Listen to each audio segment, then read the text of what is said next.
Escola de Campeões em Ação, aprendendo a aprender.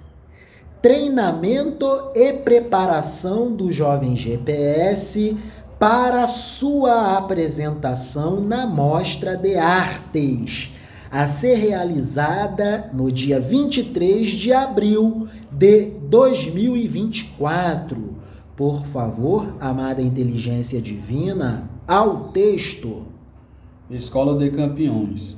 Texto do dia 5/7/2023. Temática: História do Distrito Federal. Contexto: formação da cidadania dos jovens participantes da atividade socioeducativa. Escola de Campeões. Juscelino Kubitschek e o comício de Jataí, Goiás. Em 4 de abril de 1955, Juscelino Kubitschek inicia sua campanha para a presidência da República, na cidade de Jataí, Goiás, já que tinha decidido iniciar sua campanha pelas cidades do interior. E durante o comício, JK pregou a todo momento o respeito à Constituição e às leis. Vou cumprir e fazer cumprir a Constituição.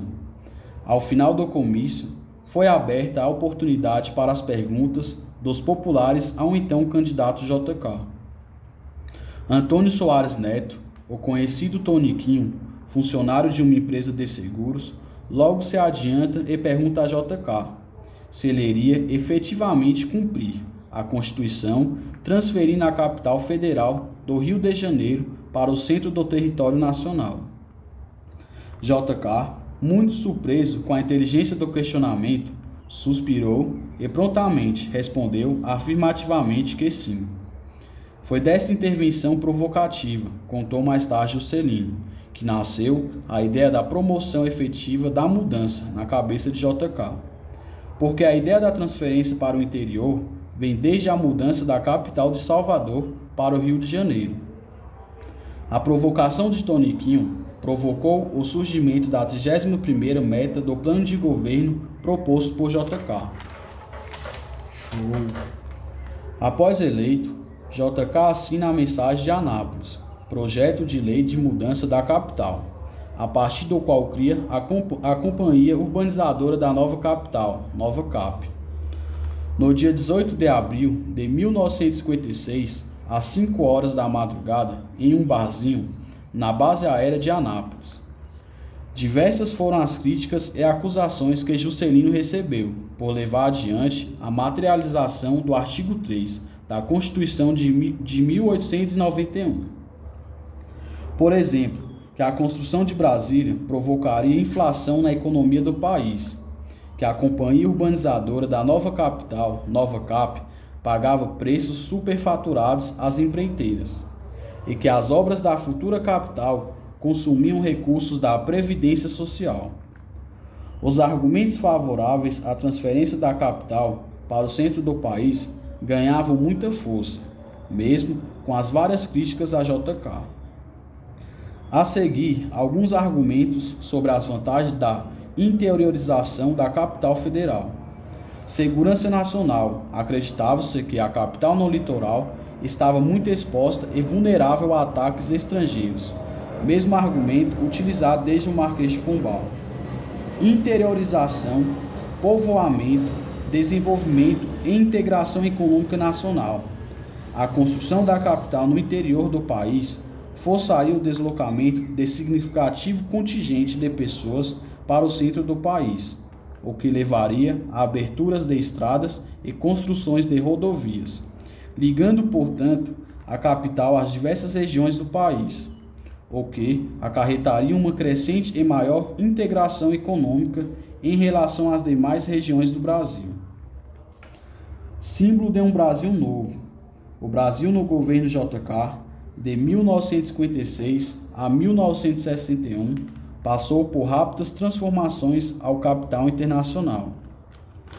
E a entrada em larga escala de empresas multinacionais fez com que o país passasse pela modernização, deixando de ser um país rural e se tornando predominantemente urbano e industrial. Segurança governamental.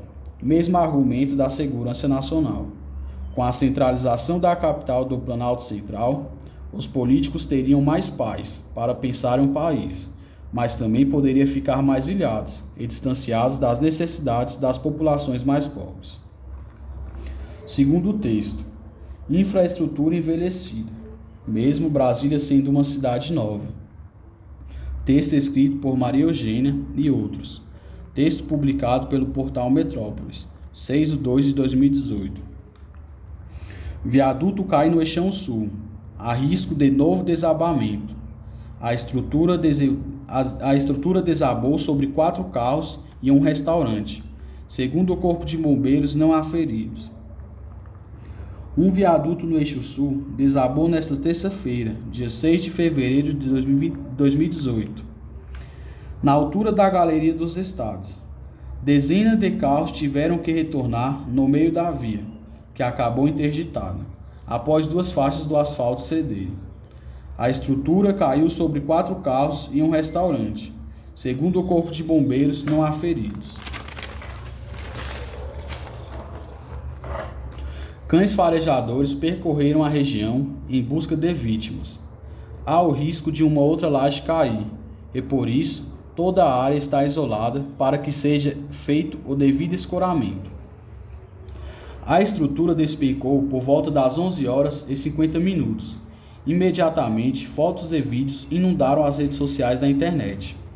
As pessoas não acreditavam no que viam. O asfalto desmoronando em plena área central de Brasília. Parecia coisa de filme, disse o bancário Jonatas Almeida, 43 anos, que costuma passar pelo local todos os dias, a caminho do trabalho. José Ferreira do Nascimento, 42 anos, trabalha como lavador de carros no local há 25 anos. Ouvi só um estrondo. Foi um susto muito grande, relatou. Era uma tragédia anunciada. O viaduto tinha muitas rachaduras e infiltrações. Quando os carros pesados passavam, a construção tremia toda. A estrutura tremia toda. Contou José ao portal Metrópolis. O governador da época esteve no local e admitiu que o viaduto não passou por manutenção. Ele foi vaiado por populares que observavam o fato. O professor de Engenharia Civil da Universidade de Brasília, UNB, presidente da Infrasolo, empresa especializada em patologia de edificações, Dikran Berberian, explicou que o apoio de uma viga de sustentação deve ter cedido. Segundo a minha experiência em casos de desabamentos, a estrutura dá um sinal, ou tremor e um barulho. O que caiu não foi uma viga, foi o apoio dela. Acredito que esse viaduto não tenha passado por vistoria. Caso contrário, o governo teria detectado o problema e teria providenciado a devida manutenção. Disse de acordo com ele, o maior inimigo de qualquer edificação é a água. Desabamentos são mais propícios a ocorrerem nessa época de chuvas. Se tiver alguma infiltração, os materiais que compõem o viaduto podem ser comprometidos. Brasília foi construída seguindo uma concepção e ideia arquitetônica moderna e seria um exemplo para as demais cidades brasileiras. Seria a capital da equidade e justiça social, com qualidade de vida. Parte do planejamento não vingou e hoje a metrópole Brasília não foge à regra das demais cidades brasileiras, ou seja, violência generalizada, favelização, desemprego e informalidade crescente, transporte público precário, degradação do meio ambiente, saúde pública caótica, infraestrutura sem manutenção e envelhecida. Maravilhas e bênçãos divinas. É isso. Deus te abençoe, amado jovem GPS. Amém.